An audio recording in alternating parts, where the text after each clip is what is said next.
Good afternoon to all and greetings from Barcelona.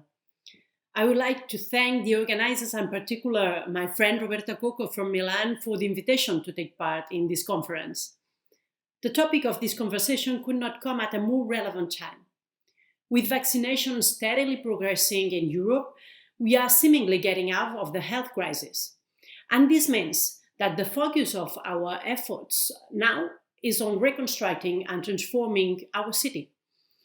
As you may know, in Barcelona, we are undertaking a deep transformation of both our built environment and the economic model. We want a more livable city and a more resilient economy.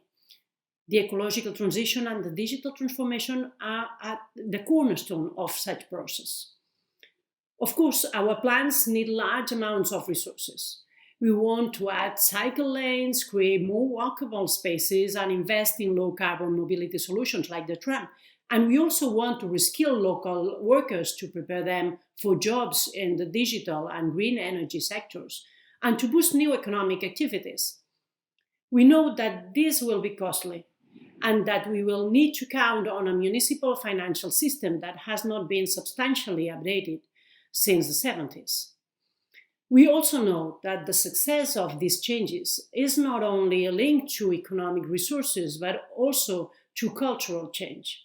Both are good reasons to lead this transformation from the City Council by engaging other city stakeholders.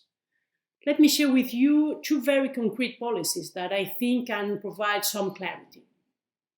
We launched a few months ago a program called UNECE Barcelona, to fund solar panel installations and energy retrofitting in private and public buildings.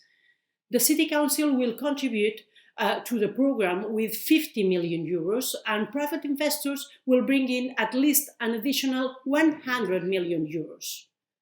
Thanks to public investment, the intervention in chosen buildings will cost nothing to residents, and private investors will recover the investment in the medium term based on the energy savings produced.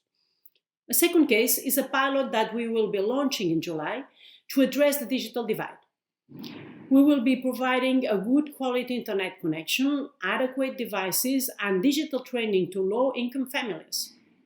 In that case, the City Council leads with most of the funding, but private operators and social organizations are also involved. The private sector brings in technological support, and the third sector contributes with know-how, resources, and a strong relationship with the communities the policy is intended to serve. So for me, it is obvious that we will need public-private partnerships to undertake the large-scale transformation we are aiming for. At the same time, and I will finish with this, I think that there are two things that we need to be mindful of. First, that public money serves the general interest. PPPs are not only a way to make things happen, but a mechanism to better protect the general interest in key urban operations. And second, I will also think that we will need to introduce more and more social organizations in public-private partnerships. In fact, we will probably need to start thinking about public-private community partnerships, because the knowledge and resources they bring in are sometimes as valuable as financial contributions. In any case, thanks for letting me share with you our experience in Barcelona, and I wish you a very, very successful and productive conference.